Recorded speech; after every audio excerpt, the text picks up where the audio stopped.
नमस्कार दर्शकों, मैं विवेक तिवारी हाजिर हूं आपके अपने प्रोग्राम सच जो आप जानना चाहते हैं को लेकर।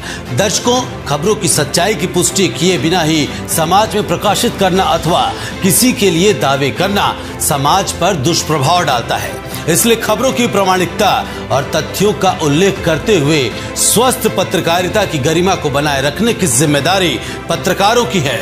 हम अपनी जिम्मेदारी को निभाते हुए उन दावों की पड़ताल कर रहे हैं जो आम समाज में फैलाए जा रहे हैं, जिनका सत्य या असत्य होना जन समुदाय पर गहरा प्रभाव डालता है। हमारे आज के विशेष प्रोग्राम में हम संत रामपाल जी महाराज से जुड़े एक और दावे की पड़ताल करने वाले हैं।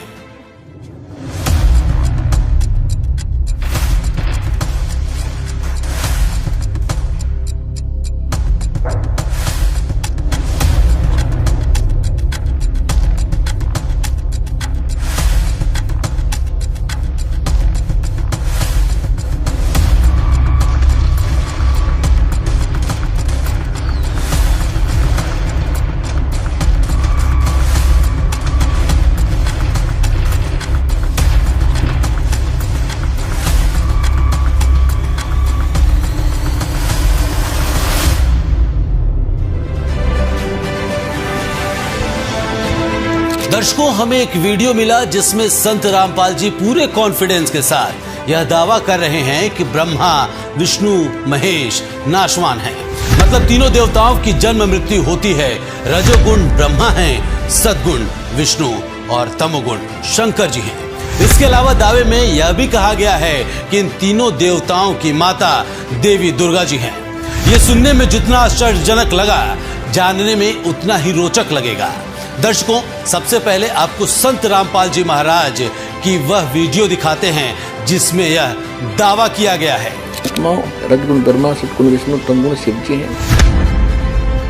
इनके जीवनी में लिखा है कि ये नासवान है, इनकी जन्म मृत्यु होती है, दुर्गा इनकी माता है और ये ब्रह्म इनका पिता है। दर्शकों, केवल इतना ही नहीं, संत रामपाल जी द्वारा इस दावे को साबित करने के लिए देवी भागवत महापुराण का हवाला भी दिया गया है। अपने आत्मा यहाँ थोड़ा सा कंसेप्ट क्लियर करना पड़ेगा, अन्यथा नए नए भक्त आते हैं, वो ये सोचते हैं कि ब्रह्मा, विष्णु, महेश को हमने कभी सुना ही नहीं कि इनकी जन्म और मृत्यु होती है, इनका कोई माता पिता भी है। सबसे पहले आपको दिखाते हैं कि ब्रह्मा, विष्णु, महेश नासवान है, इनकी जन्म और मृत्यु होती है।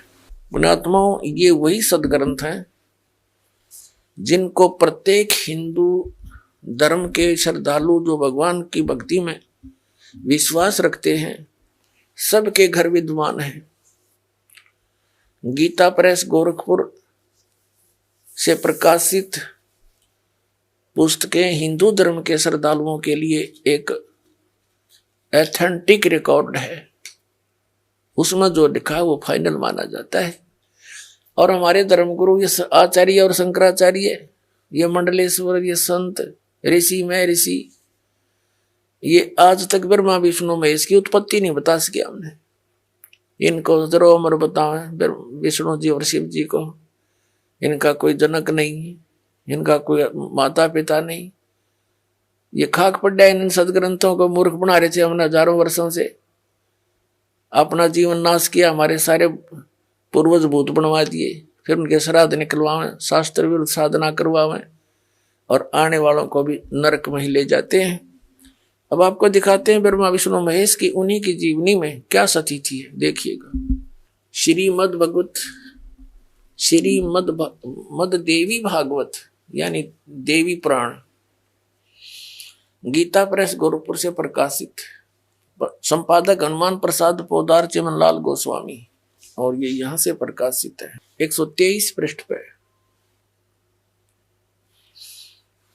तीसरा स्कंद। भगवान विष्णु अपनी माता दुर्गा की, देवी की स्तुति करते हुए कह रहे हैं, तुम शुद्ध स्वरूपा हो, ये सारा संसार तुम ही से उद्भासित हो रहा है। मैं ब्रह्मा और शंकर, हम सभी तुम्हारी कृपा से विद्यमान हैं। हमारा आविर्भाव यानी जन्म और तिरोभाव माने मृत्यु हुआ करता है। हमारा तो जन्म और मृत्यु हुआ करता है, केवल तुम ही नित्य हो, जगत जननी हो, प्रकृति और सनातनी देवी हो। भगवान शंकर बोले, देवी यदि महाभाग विष्णु तुम्ही से प्रकट हुए हैं तो उनके बाद उत्पन्न होने वाले ब्रह्मा भी तुम्हारे बालक हुए, फिर मैं तमोगुणी लीला करने वाला शंकर क्या तुम्हारी संतान नहीं हुआ?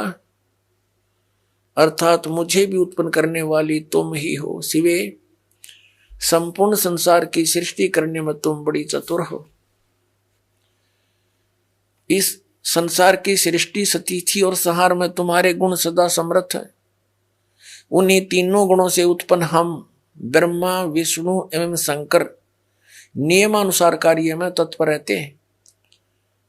अब इसे यह विषय हो गया, तीनों गुणों से उत्पन्न रजगुण ब्रह्मा, सतगुण विष्णु, तमगुण शंकर केवल नियमित कार्य में तत्पर रहते हैं।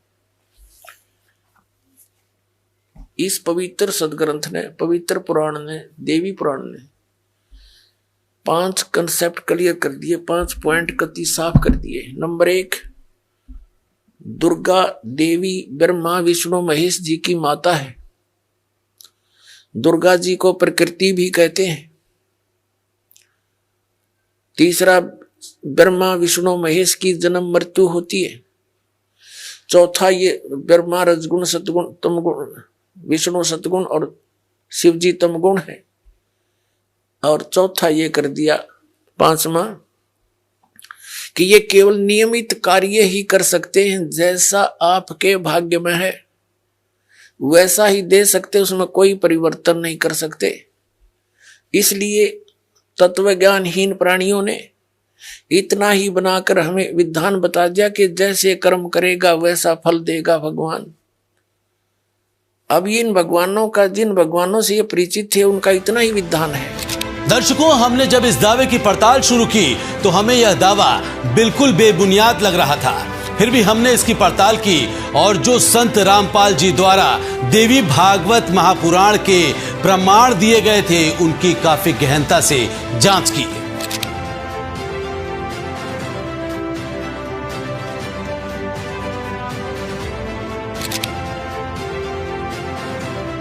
हमने देवी भागवत महापुराण का 3रा स्कंद खोलकर देखा, जिसमें लिखा हुआ था वो भी आपको हम दिखाते हैं। तुम शुद्ध स्वरूपा हो, यह सारा संसार तुम ही से उद्भासित हो रहा है। मैं, ब्रह्मा और शंकर, हम सभी तुम्हारी कृपा से ही विद्यमान हैं। हमारा आविर्भाव और तिरोभाव हुआ करता है। केवल तुम ही नित्य हो, जगत जननी हो, प्रकृति और सनातनी देवी हो। भगवान शंकर बोले, देवी यदि महाभाग विष्णु तुम ही से प्रकट हुए हैं तो उनके बाद उत्पन्न होने वाले ब्रह्मा भी तुम्हारे ही बालक हुए। फिर मैं तमोगुणी लीला करने वाला शंकर क्या तुम्हारी संतान नहीं हुआ? अर्थात मुझे भी उत्पन्न करने वाली तुम ही हो। शिवे, संपूर्ण संसार की सृष्टि करने में तुम बड़ी चतुर हो। इस संसार की सृष्टि, स्थिति और संहार में तुम्हारे गुण सदा समर्थ हैं। उन्हीं तीनों गुणों से उत्पन्न हम ब्रह्मा, विष्णु एवं शंकर नियमानुसार कार्य में तत्पर रहते हैं। तो दर्शकों, वीडियो के माध्यम से जो दावा किया गया है, हमारी पड़ताल में यह बिल्कुल सही है और अपने आप में एक अद्भुत जानकारी भी, जो प्रमाणित तथ्यों के आधार पर है। वास्तव में हमारे ही शास्त्रों में ये साफ लिखा है कि तीनों देवताओं की जन्म मृत्यु होती है। ये नाशवान हैं और तीनों देवताओं की माता जी हैं दुर्गा माँ, जिसे हम सब शेरा वाली माँ भी कहते हैं।